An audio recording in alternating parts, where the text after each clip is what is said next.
Hai adik-adik, kembali lagi dengan Kak Rina di online class 101. Kali ini kita akan belajar kelas 6 tema 3, subtema 2, penemuan dan manfaatnya. Di pembelajaran 4 ini ada pelajaran bahasa Indonesia, matematika, dan PPKN ya, di halaman 90 sampai dengan 97.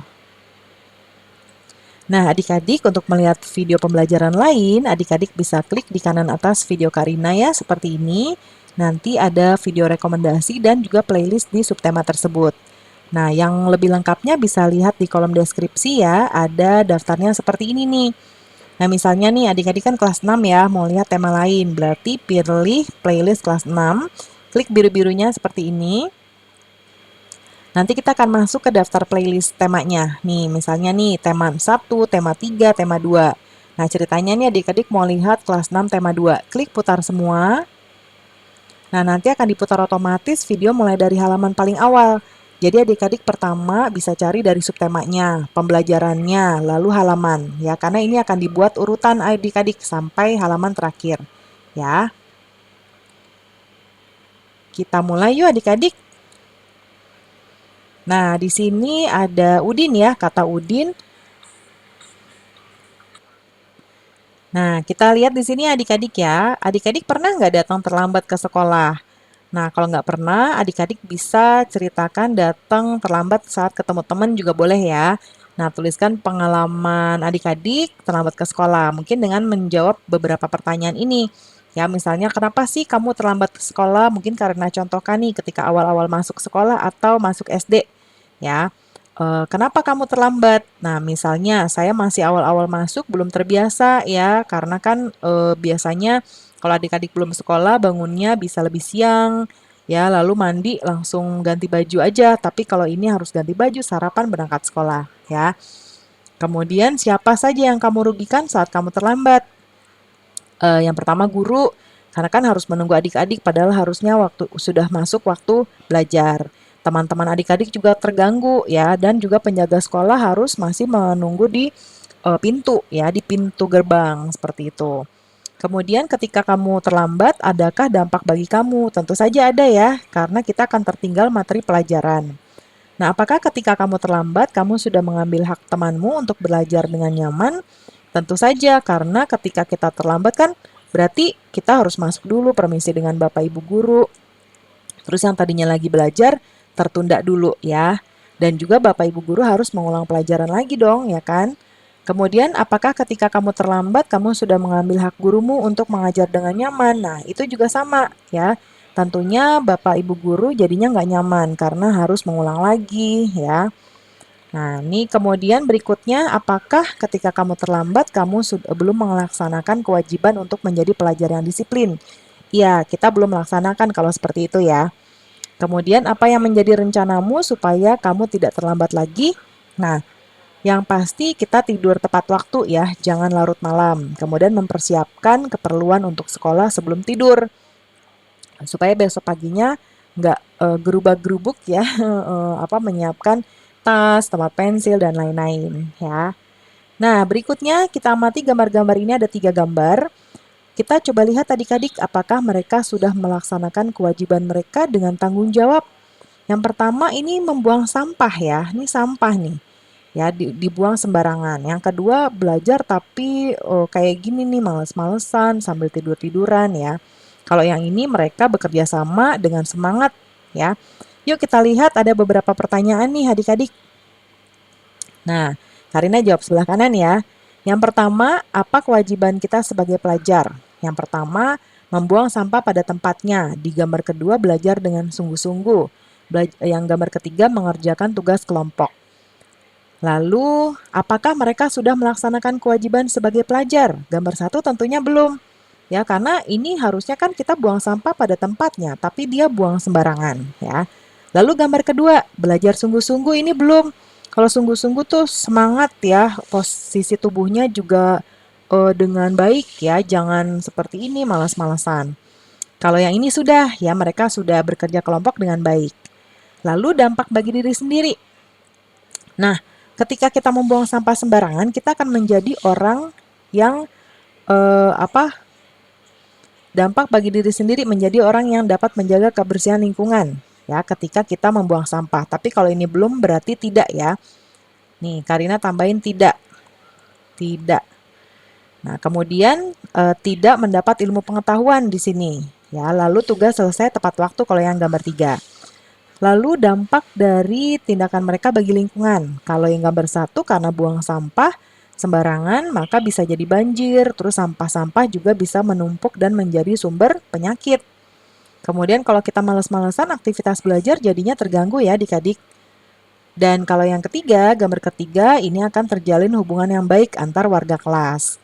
Lalu apa dampak dari tindakan yang mereka lakukan bagi orang lain? Kalau yang gambar pertama mengganggu kenyamanan orang lain ya, karena melihat sampah berserakan di mana-mana. Kalau yang gambar kedua, teman-teman terganggu. Karena kan ngeliat kita, ih gimana sih kok aku udah rajin, dia enggak gitu ya. Terus, dan juga biasanya guru akan menegur, jadinya kan tertunda pelajarannya ya. Terus kalau yang gambar 3, teman-teman akan senang diajak belajar bersama ya. Nah, sekarang adik-adik tuliskan kewajiban adik-adik sebagai pelajar. Apa dampaknya ketika adik-adik tidak melaksanakan tanggung jawab ya. Nih contohnya, Karina buatkan di sebelah kanan lagi. Yang pertama, piket kelas ya, kewajiban kita. Kalau kita tidak melakukan kewajiban, maka kelas akan menjadi kotor dan mengganggu aktivitas belajar. Lalu PR. Nah, kalau kita nggak ngerjain PR, kita nggak dapat nilai. Dan akan menumpuk juga tugas kita. Lalu datang ke sekolah tepat waktu, menjadi orang yang tidak disiplin. Kemudian mengumpulkan tugas tepat waktu, jadi tugasnya jadi bertambah banyak. Ya. Kemudian berikutnya ada teks ya, di pembelajaran 1 ada teks si kotak ajaib. Ya, kita akan mencari kalimat efektif ya. Nah, ada beberapa kalimat yang ada di bacaan si kotak ajaib itu yang tidak pada tempatnya atau yang tidak sesuai dengan kalimat efektif ya. Nah, contohnya yang enggak ciri-ciri kalimat efektif itu hemat, tidak menuliskan kata yang bermakna sama. Misalnya para tamu-tamu duduk di kursi. Para itu kan sebetulnya apa sih artinya? Para itu adalah banyak. Lalu tamu-tamu itu juga banyak. Ya, jadi harusnya tamu-tamu duduk di kursi atau pilihannya para tamu duduk di kursi ya. Nah, sekarang kita cari. Nah, Karina sudah mencari di sebelah kanan ya. Hanya menemukan 3, jadi Karina hanya 3 saja. Mohon maaf adik-adik, karena memang yang dicetak miring memang hanya 3 aja. Ini sebetulnya sudah kita temukan di pembelajaran sebelumnya ya. Nah, yang pertama penemu yang pada kesempatan itu untuk pertama kalinya ya. Nah, ini ada pengulangan nih di sini. Harusnya penemu yang pertama kali.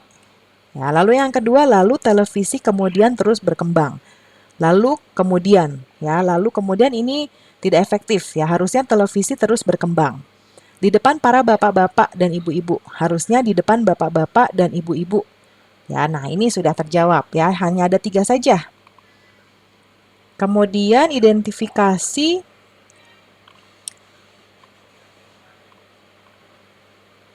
Nah, ini tadi ya, cari kalimat yang belum efektif ya. Nah, ini ada 2. Oh, nih.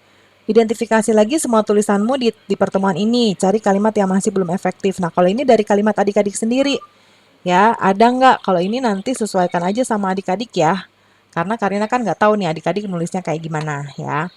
Nah, kemudian yang ini juga, apakah kamu sudah menulis dengan kalimat efektif? Dijawab sesuai kondisi adik-adik ya atau tidak. Ya. Lalu bagian mana yang masih perlu diperbaiki? Dia, ini juga adik-adik kasih tahu ya. Nah, berikutnya ini dengan ditemukannya jam membuat kita menjadi pribadi yang disiplin waktu. Kamu juga harus terus berusaha untuk disiplin waktu, menyelesaikan tugas-tugasmu ya. Nah, sekarang kita mau bereksplorasi tentang keliling lingkaran ya dan menemukan hubungan diameter dengan pi. Pi itu yang seperti ini. Ya, nah, yuk kita eksplorasi. Ada gambar di sini ya, gambar 3 lingkaran. Ya, lingkaran 1. Nah, lipat lingkaran menjadi 8 bagian yang sama besar. Ya, jadi kita buat 3 lingkaran yang ukurannya beda-beda. Nah, ini ya, bentar ya. Kak Rina akan buat misalnya yang pertama. Nah, bentuk apa yang adik-adik lihat? Nah, kalau di sini adik-adik yang pertama kan memang lingkaran ya. Lalu ini lingkarannya dibagi dua. Lalu dipotong-potong tapi disusunnya kayak gini nih, ya. Nah, coba adik-adik lihat ketika sudah seperti ini bentuknya seperti nah, karena gambar di bawahnya aja deh ya. Nah, ini seperti persegi panjang atau jajaran genjang ya adik-adik ya. Nah, jadi bentuknya mungkin mirip persegi ya, persegi panjang. Apakah kamu dapat memperkirakan luasnya? Nah, kalau luasnya ini bisa kita perkirakan dengan nah, di sini ya, kalau kita lihat kan di sini, nah ini nih. Jadi kalau yang atas ini sama dengan yang ini nih. Ya, berarti kita bisa sebut dia sebagai setengah lingkaran, keliling. Keliling lingkaran, ya. Nah, kan di pembelajaran sebelumnya kita udah tahu nih rumus keliling lingkaran itu adalah 2 pi r ya, tapi karena ini setengah jadi kita kasih setengah pi r ya, pi r. Nah, kemudian kalau yang ini itu kan seperti ini ya di sini nih. Nah, ini kita bisa kasih jari-jari atau r. Nah, bentuknya tadi mirip persegi panjang. Sekarang perkiraan luasnya. Nah, kalau persegi panjang itu kan luasnya adalah panjang kali lebar, ya. Nah, kita lihat kalau yang sisi panjangnya berarti yang ini ya. Ini kita berarti sebut dengan P panjang.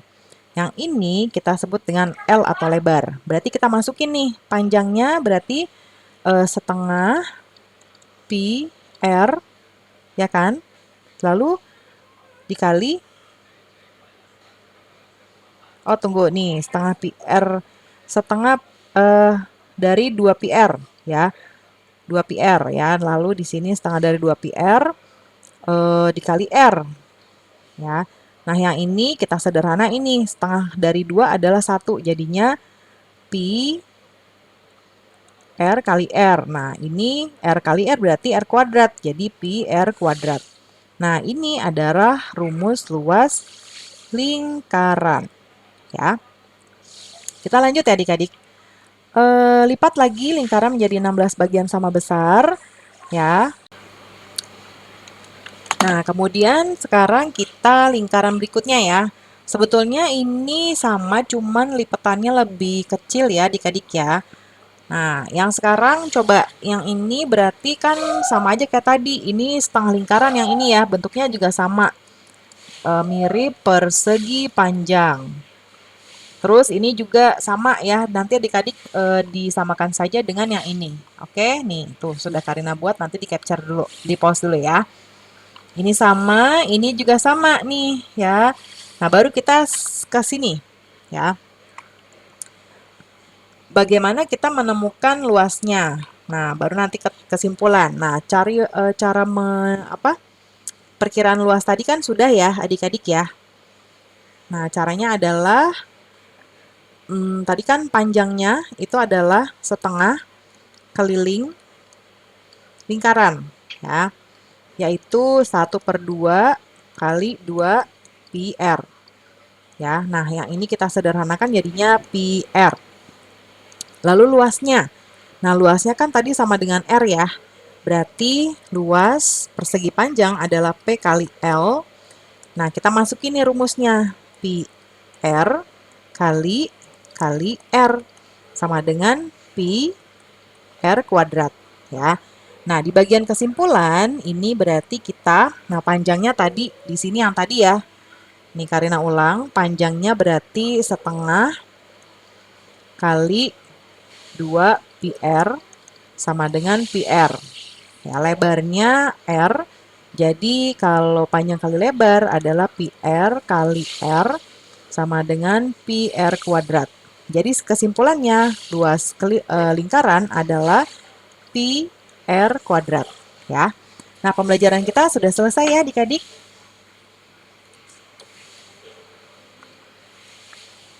Terima kasih sudah menonton sampai akhir. Mohon dimaafkan apabila ada kesalahan dalam perkataan maupun dalam materi yang diberikan. Sampai jumpa di pembelajaran berikutnya. Dadah!